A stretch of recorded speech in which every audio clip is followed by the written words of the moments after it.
everyone, I'm Drew Goldfarb. Welcome to this 2019 Playoff Team Special Edition of Betting for the Cycle.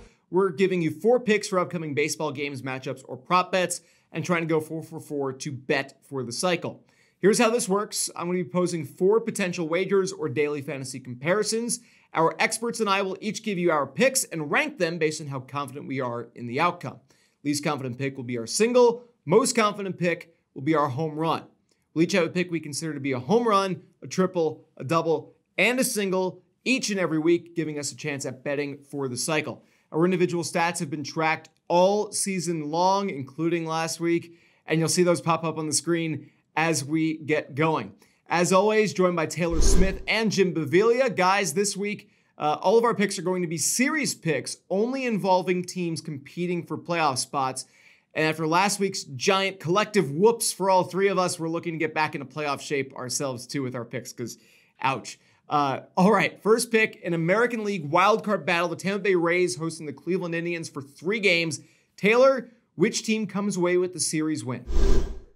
This feels like another potential whoops for me, but here we go. Tampa Bay hasn't announced their starters for Friday and Saturday. I imagine it'll be an opener situation. Charlie Morton slated for Sunday. The Indians have Zach Plesac, Shane Bieber, and Adam Plutko. That's what I'm seeing at least. So the Rays miss Mike Clevenger. This series just looks like a toss-up. The Rays are only 3 games over 500 at home, so those 9,000 fans they get per game, I guess, is not a big home field advantage. The Indians have been playing better baseball of late. I think they have the edge here. I'm going to take the Indians, and I'm going to make it my single. Jim. Yeah, I'm going to be with Taylor on this one. I'm also going Cleveland. Tampa Bay's pitching, I don't think it matters too much for them because they're so used to using the openers. If they announce it or don't announce it, they're just used to that. So that doesn't bother me so much. But I just feel like Cleveland, since about June 1st, they've been a much, much better team than Tampa Bay. Tampa Bay had the real burst at the start of the season. A lot of guys kind of overperforming, and they haven't been quite that good since then. They've kind of regressed to the mean a little bit. Taylor mentioned they're not that good a team at home. So I feel like Cleveland can go on the road. Losing Jose Ramirez obviously hurts Cleveland, but maybe more for the long haul than for a single series. So I feel like Cleveland can go on the road and get this done. I'm going to make it my double. As Taylor mentioned, ESPN only has Sunday's projected starter posted for the Rays, with Charlie Morton scheduled to pitch against Adam Plutko.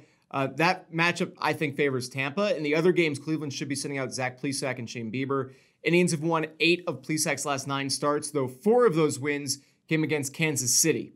Worth noting. Bieber, meanwhile, hasn't won a game since August 9th, with Cleveland losing 3 straight games that he's started. He's allowed at least 1 home run in 6 straight starts, giving up 9 home runs over the course of those games. And when these teams met back in May, the Rays won 3 out of 4. Cleveland has hit a bit of a snag lately, dropping 8 of their last 13 overall, 7 of 9 against teams over 500.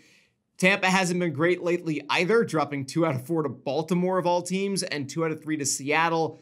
But they won 14 out of 18 right before that. I agree with you guys that this is a really close kind of toss-up matchup. I do have to correct Taylor that the team that is averaging under 10,000 fans a game this year is the Marlins. The Rays, I think, are about 14,000 fans a game. And for that reason, I'm going to pick the Tampa Bay Rays, and I'm going to make it my single. For question 2, we've got a battle between a team locked into a division lead in the American League and a team trying to scratch and claw their way into a wild card spot. New York Yankees took down the Los Angeles Dodgers last weekend in a 3-game series. That was a whoops.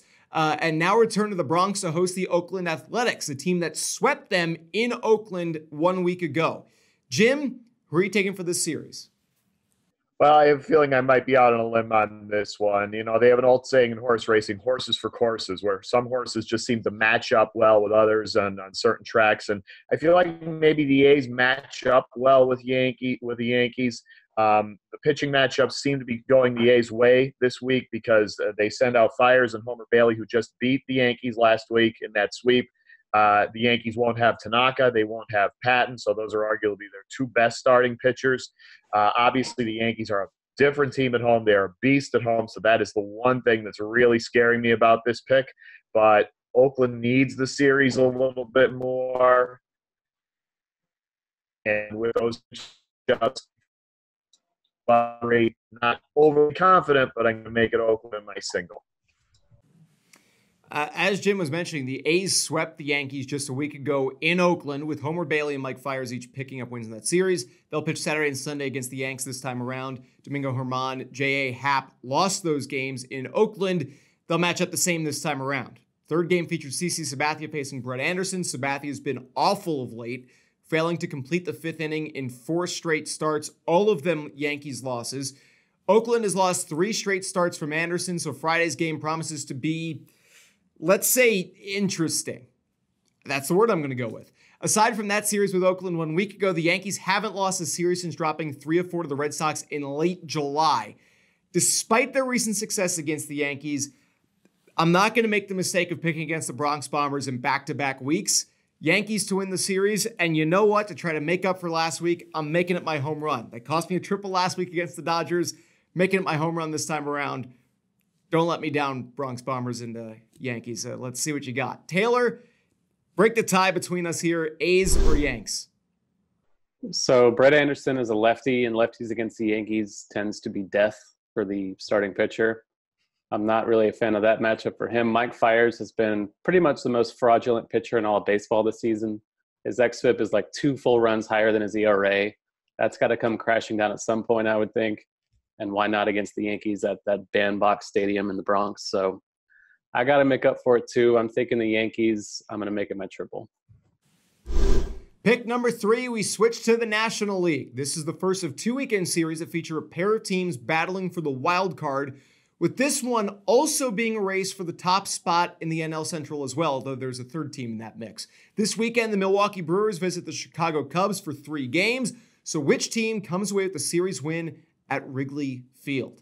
I'm up first, and I'm just going to look back a few weeks here to start. The last time these teams met, Chicago swept the Brewers at Wrigley Field. A week before that, Milwaukee took 2 of 3 from the Cubbies at Miller Park. Overall this season, the home team is 9-3 when these teams collide. Cubs 44-22 at the friendly confines this season, while the Brewers 29-36 away from Milwaukee. Pitching matchups, I think, at least slightly favor the Cubs as well, so I'm taking Chicago to fly the W and pick up the series win, and I'm going to make it my triple. Taylor, what about you? Yeah, you took my numbers out of my mouth, that Cubs home record and the Brewers road record. I like how the Cubs have Yu Darvish to close out the series. He's quietly been one of the better pitchers in the league since his early season struggles.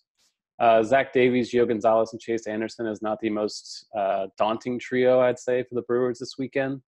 Milwaukee's also 1-5 at Wrigley so far this season, so I don't think the Brewers are very good. I think the Cubs eventually are going to win this division. I'll take the Cubs, and it's my home run. Jim, making it unanimous? Yeah, I'm going to make it unanimous, and I'm as confident as Taylor in this one. You guys mentioned the home and road. You mentioned the pitching matchups. I mean, you look at the Brewers pitching. Taylor talked about Mike Fiers being fraudulent. Zach Davies kind of held that title for a while, and now that's kind of coming back to bite him. Yu Darvish, I think he walked a guy. He had the win last night. He walked a guy for the first time since July 23rd. I mean, who is this kind of imposter that's been pitching Yu Darvish the way he's been pitching lately with the control? So everything seems to be pointing in the favor of the Cubs at Wrigley for this one. So I'm going to go with the Cubs, and I'm also going to make it my home run.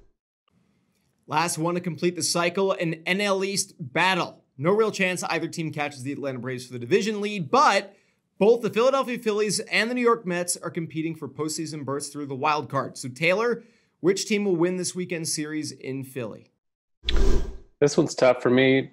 We got Zach Wheeler, Steven Matz, and Marcus Stroman, I think, for the Mets. Aaron Nola, Zach Eflin, and Jason Vargas for the Phillies. A revenge game for Jason Vargas on Sunday. The Mets are just 4-9 against the Phillies this season, but a lot of that came early in the year when they were absolute garbage. Trusting the Mets is always scary. I've done it far too often on this show, but I'm going to do it again. Eflin and Vargas are not good.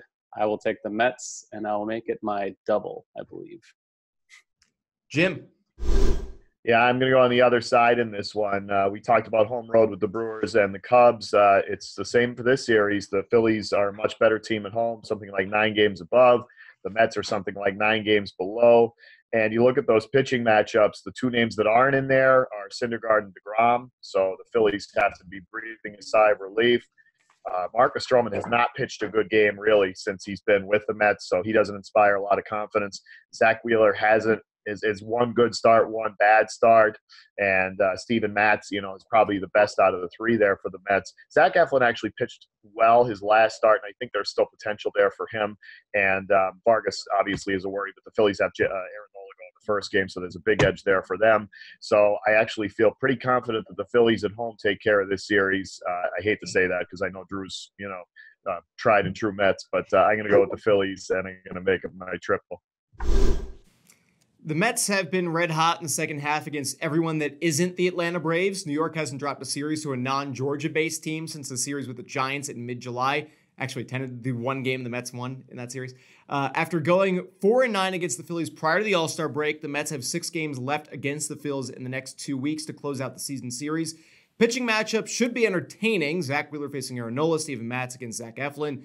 Marcus Stroman taking on former Met Jason Vargas, who basically Stroman took his roster spot during a couple trades.